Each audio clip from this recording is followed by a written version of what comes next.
ഈ വാണം വിട്ടാൽ പോകുന്നിടത്തേക്കാണെന്നറിയോ ഒരു മോമൻ കിട്ടി ഡ്രസ്സ് കിട്ടിയിട്ടുണ്ടായിട്ട് അർജൻറ്റ് ഓർഡറൊന്നുമില്ല 1 മന്ത് മുമ്പേ തന്നതായിരുന്നു. പക്ഷേ ഫാബ്രിക് വാങ്ങാൻ കുറച്ച് ലേറ്റ് ആയിപ്പോയി. അപ്പം പിന്നെ എന്തായാലും വേഗം വാങ്ങാമെന്ന് വിചാരിച്ചു. മോമിൻ്റെ ഡ്രസ്സിനും ഫാബ്രിക്സൊക്കെ ഓൾറെഡി സെലക്ട് ചെയ്ത് വെച്ചിട്ടുണ്ടായിരുന്നു കേട്ടോ അവർ. നമ്മൾ ഫോട്ടോസും കാര്യങ്ങളൊക്കെ ഷെയർ ചെയ്ത് സെലക്ട് ചെയ്തതാണ്. അപ്പോൾ ഷോപ്പിലേക്ക് പോയപ്പോൾ മെറ്റീരിയൽസ് മാച്ചിങ് ആയിട്ടുള്ളതില്ല. അപ്പോൾ എന്താ ചെയ്യുക, തെണ്ടി നടന്നു മാച്ചിങ് ആയിട്ടുള്ള നെറ്റ് ഫാബ്രിക് കിട്ടി. മോമിനും കിഡിനും ഉണ്ടല്ലോ. അപ്പം കിഡിൻ്റെ ഡ്രസ്സ് വന്നിട്ട് നെറ്റ് ഫാബ്രിക്കിലാണ്, മോമിൻ്റെ ഡ്രസ്സ് ഷിഫോണോ അല്ലെങ്കിൽ ജോർജറ്റിലോ പിന്നെ വർക്ക് വരുന്ന മെറ്റീരിയൽ വെച്ചിട്ടാണ് ചെയ്യേണ്ടത്. നമ്മൾ ലൈനിങ് നോക്കിയപ്പോൾ ലൈനിങ് ഏകദേശം മാച്ചിങ് ആയിട്ടുള്ളതേ കിട്ടിയിട്ടുള്ളൂ, കറക്റ്റ് മാച്ചിങ് ആയിട്ട് കിട്ടിയില്ല. പിന്നെ വലിയ സീനില്ല, ലൈനിങ് വലിയ സീനില്ല, കാരണം നെറ്റ് ഫാബ്രിക് നമ്മൾ ഹെവി ആയിട്ടാണ് വെക്കുന്നത്. പിന്നെ ഷിഫോണും ജോർജറ്റും അത്ര ട്രാൻസ്പെറൻ്റ് ആണെങ്കിലും ആ ഒരു ഷെയ്ഡ് വലിയ ഇതില്ലാന്ന് തോന്നിയോണ്ട് ആ ഫാബ്രിക് തന്നെ എടുത്തു നമ്മൾ. പിന്നെ ഇത് ജോർജറ്റ് ഫാബ്രിക്കാണ് കേട്ടോ, മോമിൻ്റെ ഡ്രസ്സിന് വേണ്ടിയിട്ട് എടുത്തതാണ്. അപ്പോൾ അത് നമ്മൾ 2.5 മീറ്ററാണ് കേട്ടോ എടുത്തിട്ടുള്ളത്. ഒരു കുർത്തിയാണ് മോമിന് വേണ്ടത്. കിഡിൻ്റെ ഡ്രസ്സിന് നമ്മൾ 3 മീറ്റർ നെറ്റ് ഫാബ്രിക്കാണ് വാങ്ങിയിട്ടുള്ളത്. പിന്നെ അത് മാച്ചിങ്ങായ ലൈനിങ്സും കാര്യങ്ങളൊക്കെ വാങ്ങിയിട്ടുണ്ടായി. നമ്മൾ താഴേക്ക് വന്നപ്പോഴാണ് നമ്മൾ ഇതുപോലെ ലേസ് മാച്ചിങ്ങായ ലേസ് കണ്ടത്. ആക്ച്വലി ഇത് ഹാൻഡ് വർക്ക് ചെയ്യാനുള്ള പീസാണ് കേട്ടോ. മോമിൻ്റെ ഡ്രസ്സിൽ മിറർ വർക്കും കാര്യങ്ങളൊക്കെ വരുന്നത് കൊണ്ട് തന്നെ ഇതുപോലെ വൈറ്റ് സ്റ്റോൺ വെച്ചിട്ടാണ് വേസ്റ്റിൻ്റെ ഭാഗത്ത് വെക്കാമെന്നാണ് വിചാരിച്ചത്. അപ്പം ഇങ്ങനെ നോക്കുമ്പോൾ കറക്റ്റ് മാച്ചിങ് ആയ കറക്റ്റ് ഷെയ്ഡിൽ തന്നെ ഇതുപോലെ വരുന്ന ലേസ് കണ്ടപ്പോൾ പിന്നെ അത് വാങ്ങാമെന്ന് വെച്ചു. വർക്ക് എന്തായാലും കുറച്ച് ഈസി ആവുമല്ലോ, വെറുതെ എന്തിനാണ് നമ്മൾ ടൈം വേസ്റ്റ് ആക്കുന്നത്, ഇതുപോലുള്ള ആക്സസറീസൊക്കെ എങ്ങനെ യൂസ് ചെയ്യാനല്ലേ. അപ്പോൾ ഞാൻ ഈ 2-3 നോക്കിയതിന് ശേഷം ഒരു ഫാബ്രിക്കിൽ നിന്ന് കട്ട് ചെയ്തെടുത്തിട്ടോ. അങ്ങനെ ബില്ലൊക്കെ ചെയ്ത് നമ്മൾ നേരെ വേഗം വീട്ടിലേക്ക് വിട്ടു. കാരണം നാളെ ഇത് ഡിസ്പാച്ച് ചെയ്യാനുള്ളതാണ്. ഇന്ന് സ്റ്റാർട്ട് ചെയ്താൽ ഇത് നാളെ കൊടുക്കാൻ പറ്റുള്ളൂ. അങ്ങനെ സ്റ്റാർട്ട് ചെയ്തിട്ടോ, വർക്ക് അപ്പം തന്നെ സ്റ്റാർട്ട് ചെയ്തു. അപ്പോൾ വർക്ക് സ്റ്റാർട്ട് ചെയ്താൽ എപ്പോഴും അറിയാമല്ലോ, നമ്മൾ സ്റ്റിച്ച് ചെയ്ത് വീഡിയോ എടുക്കാൻ തുടങ്ങുമ്പോൾ എന്തെങ്കിലുമൊക്കെ അബദ്ധം പറ്റും. അങ്ങനെ എനിക്ക് എപ്പോഴും അതൊന്നും വീഡിയോ എടുക്കാനൊക്കെ നമുക്ക് മൂടേ തീരില്ലാത്തത്. അപ്പോൾ ഇത് വീഡിയോ എടുക്കാൻ ഞാൻ സ്റ്റാർട്ട് ചെയ്തപ്പോഴേ ഇത് സ്റ്റിച്ചിങ് തെറ്റിപ്പോയി. കാരണം നമ്മൾ വർക്ക് എന്താണ് പ്ലീറ്റ്സ് അങ്ങോട്ടും ഇങ്ങോട്ടൊക്കെ ആയിപ്പോയി. പിന്നെ അതൊക്കെ അഴിക്കലും മടിക്കലൊക്കെ തന്നെയായിട്ടോ പണി. അതുപോലെ ഈ ഒരു ചാനൽ ആദ്യമായിട്ട് കാണുന്നവരാണ് തീർച്ചയായും സബ്സ്ക്രൈബ് ചെയ്യുക, സപ്പോർട്ട് ചെയ്യാം. നമ്മൾ ഇതുപോലെ കട്ടിങ് ആൻഡ് സ്റ്റിച്ചിങ് വീഡിയോസൊക്കെ ഡീറ്റെയിൽ ആയിട്ടുള്ളതൊക്കെ കൊടുത്തിട്ടുണ്ട് കേട്ടോ. അതൊന്നും ഒട്ടും റീച്ച് ആവുന്നില്ല. അപ്പോൾ നമ്മൾ ഈ ഒരു രീതിയിലുള്ള വീഡിയോസ് ചെയ്യാമെന്ന് വിചാരിച്ചു. അപ്പം അതുപോലെ തന്നെ നമ്മൾ ഇൻസ്റ്റാഗ്രാം പേജും കൂടെ ഒന്ന് ഫോളോ ചെയ്ത് സപ്പോർട്ട് ചെയ്യാം. പിന്നെ നിങ്ങൾക്ക് എങ്ങനെയുള്ള വീഡിയോസാണ് വേണ്ടതെന്നുള്ളതൊന്ന് കമൻറ്റ് ചെയ്യട്ടോ. നമ്മൾ കട്ടിങ് ആൻഡ് സ്റ്റിച്ചിങ് കൂടി എനിക്ക് തോന്നുന്നു ഹെവി ആയിട്ടുള്ള ഫ്രോക്സൊക്കെ വേണ്ടെന്ന് തോന്നുന്നു. സിമ്പിളായിട്ടുള്ള ഫ്രോക്സ് ചെയ്യുമെന്ന് വെച്ചിട്ട് ഒരുപാട് ആൾക്കാർ കമൻറ്റ് ചെയ്തിട്ടുണ്ട്. ഇൻഷാ അല്ലാഹ് നമ്മൾ അപ്ലോഡ് ചെയ്യുന്നതായിരിക്കും സിമ്പിളായിട്ടുള്ള വർക്കൊക്കെ. നമുക്കിപ്പോൾ കൂടുതലും വരുന്നത് ഹെവി ആയിട്ടുള്ള വർക്കാണ് കേട്ടോ. പിന്നെ എനിക്കിഷ്ടം അതുപോലെയുള്ള ഫ്രോക്ക്, നമ്മൾ സിമ്പിളായിട്ടുള്ള ഫ്രോക്ക് ചെയ്യാൻ ഇഷ്ടംപോലെ ആൾക്കാരുണ്ടല്ലോ. അപ്പോൾ കുറേ ആയി നമ്മളിപ്പോൾ സിമ്പിളായിട്ടുള്ള ഫ്രോക്സ് ഒന്നും ചെയ്യാത്തത്. അപ്പം പിന്നെ ഈ ഒരു ഓർഡർ വന്നപ്പോൾ പിന്നെ ഒന്നും നോക്കിയില്ല, എടുക്കാമെന്ന് വിചാരിച്ചു.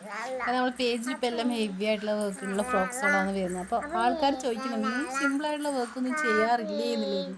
നമ്മളങ്ങനെ ചെയ്യാറുണ്ട്, പക്ഷെ നമുക്ക് വരുന്ന വർക്ക് കൂടുതലും ഹെവി ആയിട്ടുള്ള ഫ്രോക്കുകൾ തന്നെയാണ്. പിന്നെ നമ്മൾ ഒരു സിഗ്നേച്ചർ ഫ്രോക്ക് ഉണ്ടല്ലോ, അത് തന്നെയാണ് കൂടുതലും വരുന്നത്. അതുകൊണ്ടാണ് നമുക്ക് പുതിയ വർക്കും കാര്യങ്ങളും കട്ടിങ് ആൻഡ് സ്റ്റിച്ചിങ് വീഡിയോസ് ഒന്നും അപ്ലോഡ് ചെയ്യാൻ പറ്റാത്തത്. ഈ ഒരു മോമിൻ്റെ ഡ്രസ്സും കിഡിൻ്റെ ഡ്രസ്സും ബഡ്ജറ്റ് കസ്റ്റമൈസേഷനാണ് കേട്ടോ. ആക്ച്വലി നമ്മൾ കുറഞ്ഞ റേറ്റിലാണ്, കാരണം അത്രയും നല്ല റേറ്റിലാണ് ഇത് നമ്മൾ പ്രൊവൈഡ് ചെയ്തിട്ടുള്ളത് ഈ കസ്റ്റമറിനും.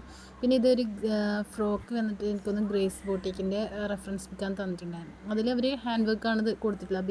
വേസ്റ്റിൻ്റെ ഭാഗത്തൊക്കെ ഉള്ളതും നമ്മളിവിടെ ലേസാണ് വെച്ചിട്ടുള്ളത്. അപ്പോൾ ഇത് ഞാൻ 6 മീറ്റേഴ്സ് ഫ്ലെയറാണ് കേട്ടോ ബോട്ടം പാർട്ടിൽ കൊടുത്തിട്ടുള്ളത്. നെറ്റ് മാത്രം വെച്ചിട്ടുള്ള ലുക്കാണ് കേട്ടോ. പിന്നെ നമ്മൾ ബോഡി പാർട്ടിൽ ഇതുപോലെ ക്രോസ് ആയിട്ട് പ്ലീറ്റ്സ് വരുന്ന രീതിയിലും ഹാൻഡ് നല്ലൊരു പഫി ആയിട്ടുള്ളൊരു പ്ലീറ്റ്സ് വരുന്നു. പിന്നെ മോമിൻ്റെ ഡ്രസ്സ് സ്റ്റിച്ച് ചെയ്യുമ്പോൾ നമ്മൾ ലോവർ പോർഷനിലേക്ക് നമുക്ക് ഗ്യാദർ ചെയ്ത് ഇതുപോലെ എടുത്തിട്ടുണ്ട് ഫാബ്രിക്, നമ്മൾ ജോർജറ്റ് ഫാബ്രിക്കും. ഞാനിവിടെ നമ്മളെ ഗ്യാദറിങ് ഫുട്ടാണ് കേട്ടോ യൂസ് ചെയ്തിട്ടില്ല. നല്ല സ്മോളായിട്ട് നമുക്ക് പ്ലീറ്റ്സൊക്കെ ഗ്യാദർ ചെയ്തിട്ട് കിട്ടും. അപ്പോൾ അത് നല്ല നീറ്റായിട്ട് നമുക്ക് കിട്ടിയിട്ടുണ്ട്. അപ്പം ബോഡി പാർട്ടിൽ യോക്ക് പാർട്ടിൽ മാത്രമാണ് അത് നമ്മൾ എന്താണ് ബോട്ടനൊക്കെയാണ് കേട്ടോ കൊടുത്തിട്ടുള്ളത്. അങ്ങനെ ഒരു ചെറിയ പീസ് മാത്രമേ ഞാൻ 30 സെൻറ്റിമീറ്ററാണ് കേട്ടോ ഈ ഒരു ഫാബ്രിക് എടുത്തിട്ടുള്ളത്. അതായത് 1/4 മീറ്ററിനേക്കാളും കുറച്ച് കൂടുതൽ അത്രയും നമ്മൾ ഈ ഒരു വർക്ക് വരുന്ന മെറ്റീരിയൽ എടുത്തിട്ടുള്ളൂ. പിന്നെ വേസ്റ്റ് ആവണ്ടല്ലോ എന്ന് വെച്ചിട്ട് അത്രയും ആവശ്യമില്ല. ഫ്രണ്ട് പോർഷനിലേക്ക് മാത്രമേ വേണ്ടുള്ളൂ, പിന്നെ ബാലൻസ് ഉണ്ടായി കേട്ടോ. അപ്പോൾ ഇത് അടിച്ച് കഴിഞ്ഞപ്പോഴൊരു അബദ്ധം പറ്റിയത്, അടിയിലെ നൂല് കഴിഞ്ഞിട്ട് വൈറ്റ് നൂലാണ് കേട്ടോ സ്റ്റിച്ച് വന്നിട്ടുണ്ടായത്. അപ്പം വീണ്ടും അതഴിച്ച് വീണ്ടും സ്റ്റിച്ച് ചെയ്യേണ്ട അവസ്ഥ വന്നു. അങ്ങനെ ഒരു വകയെ നമ്മൾ ഡ്രസ്സൊക്കെ സ്റ്റിച്ച് ചെയ്ത് ഫിനിഷ് ചെയ്തെടുത്തിട്ടുണ്ട്. ഇതാണ് കിഡിൻ്റെ ഡ്രസ്സ് ചെയ്തിട്ടുള്ളത്. ഇപ്പോൾ ഇതിൽ നമ്മൾ ഫാസിനേറ്ററും ഒരു ചെറിയൊരു ഹെയർ ക്ലിപ്പും പിന്നെ ഒരു ബാക്കിലേക്ക് ഒരു ബോയും കൂടെ കൊടുത്തിട്ടുണ്ട്. ആ ഒരു രീതിയിലാണ് സെറ്റ് ചെയ്തിട്ടെടുത്തിട്ടുള്ളത്. പിന്നെ നമ്മൾ ലൈനിങ് യൂസ് ചെയ്തിട്ടുള്ള ക്രേപ്പ് ഫാബ്രിക്കാണ്. സാറ്റിൻ ആകുമ്പോൾ കുറച്ചും കൂടി ഷൈനിങ് വരുമല്ലോ. അപ്പം ക്രേപ്പ് ഫാബ്രിക്കും ഇൻസൈഡ് കോട്ടൺ ഫാബ്രിക്കും കൊടുത്തിട്ടുണ്ട്. ആ ഒരു രീതിയിലാണ് ഫിനിഷ് ചെയ്തിട്ടുള്ളത്. പിന്നെ ഈ ഒരു ബോ എന്ന് പറയുന്നത് നമുക്ക് റിമൂവ് ചെയ്യാൻ പറ്റുന്ന രീതിയിലാണ്. അത് പിന്നെ വെച്ചിട്ടാണ് ചെയ്തിട്ടുള്ളത്. നിങ്ങൾക്ക് പ്രസ് ബട്ടൺ വേണമെന്നുണ്ടെങ്കിൽ അങ്ങനെ ചെയ്തെടുക്കാം.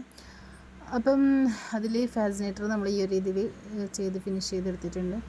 പിന്നെ സ്റ്റിച്ച് ഇതൊക്കെ ചെയ്ത് കഴിഞ്ഞപ്പോൾ സ്ലീവിൻ്റെ ഒരു ഭാഗത്ത് കുറച്ച് ലെങ്ത്ത് കൂടുതലുള്ളത് പോലെ തോന്നി. അങ്ങനെ ഞാൻ വീണ്ടും അതൊക്കെ ഒന്ന് കറക്റ്റ് ചെയ്ത് ഫിനിഷ് ചെയ്തെടുത്തിട്ടുണ്ട്. മോമിൻ്റെ ഡ്രസ്സ് ഈ ഒരു രീതിയിലാണ് സ്റ്റിച്ച് ചെയ്തിട്ടുള്ളത്. ഫുൾ സ്ലീവ് വിത്ത് സ്ലീവിൻ്റെ എൻഡിൽ നമ്മൾ ആ ഒരു വർക്ക് മെറ്റീരിയൽ കൊടുത്തിട്ടുണ്ട്. ബാക്ക് സൈഡിൽ അലൈനായിട്ടാണ് കൊടുത്തിട്ടുള്ളത്. ഒരു ലൈനിങ് ചെറിയ ഡിഫറൻസ് ഉണ്ടെങ്കിലും നമ്മൾ ഫൈനൽ ഔട്ട്പുട്ടിൽ വിസിബിൾ ആവുന്നില്ല. ആ ഒരു രീതിയിലാണ് വരുന്നത്. കാരണം പ്ലീറ്റ്സ് ഒക്കെ വരുന്നുണ്ട്. ഫ്രണ്ടിൽ ഇങ്ങനെ ഉണ്ടോ നമ്മൾ നെക്ക് പോർഷൻ കൊടുത്തിട്ടുള്ളത് ബോട്ട് നെക്കാണ്. പിന്നെ ആ ഒരു വേസ്റ്റ് ഭാഗം നമ്മൾ യോക്ക് പാർട്ടിൽ ആ ഒരു ചെസ്റ്റിൻ്റെ ആ ഒരു ഇതിന് അതിന് മുകളിലേക്കാണ് നമ്മൾ വർക്ക് മെറ്റീരിയൽ ചെയ്തിട്ടുള്ളത്. റെഫറൻസ് പിക്ക് കസ്റ്റമർ തന്നിട്ടുണ്ടായിരുന്നു. അപ്പോൾ അത് നമ്മൾ ആ ഒരു അപ്പം ബോഡിയിൽ കംപ്ലീറ്റ് ആയിട്ട് വേണമെന്നാണ്. ചെറിയൊരു പോർഷനിൽ ആ വർക്ക് വരുന്ന മെറ്റീരിയൽ ഉണ്ടായിട്ടുള്ളൂ കേട്ടോ. വേറൊരു മിറർ വർക്ക് വരുന്നതാണ്. അപ്പോൾ പിന്നെ കസ്റ്റമർ പറഞ്ഞു കുറച്ച് ഫുള്ളായിട്ട് വേണമെന്നുള്ളത്. അങ്ങനെ ഞാൻ നമ്മൾ എന്താണ് ജെയിലിഷിൻ്റെയൊക്കെ വീഡിയോസൊക്കെ നോക്കി അങ്ങനെ ഒരു സ്ക്രീൻഷോട്ടൊക്കെ കൊടുത്ത് അങ്ങനെയാണ് ഈ ഒരു ഡിസൈൻ നമ്മൾ കൺഫേം ചെയ്തിട്ടുണ്ടായത്. അപ്പോൾ ഇതാണ് നമ്മളെ ഫൈനൽ ഔട്ട്പുട്ട് വരുന്നത് മോമിൻ്റെയും കിഡിൻ്റെയും ഡ്രസ്സ്. അപ്പോൾ ഇങ്ങനെ എന്തെങ്കിലും കസ്റ്റമൈസേഷൻ ഉണ്ടെങ്കിൽ നിങ്ങൾക്ക് കോൺടാക്ട് ചെയ്യാവുന്ന പ്രൈസും ഡീറ്റെയിൽസൊക്കെ അറിയണമെന്നുണ്ടെങ്കിൽ നമ്മൾ ഇൻസ്റ്റാഗ്രാമിലോ വാട്സപ്പിലോ കോൺടാക്ട് ചെയ്താൽ മതി. സൈസ് കസ്റ്റമൈസേഷനും കളർ കസ്റ്റമൈസേഷനും ഒക്കെ അവൈലബിൾ ആണ്. So thank you for watching.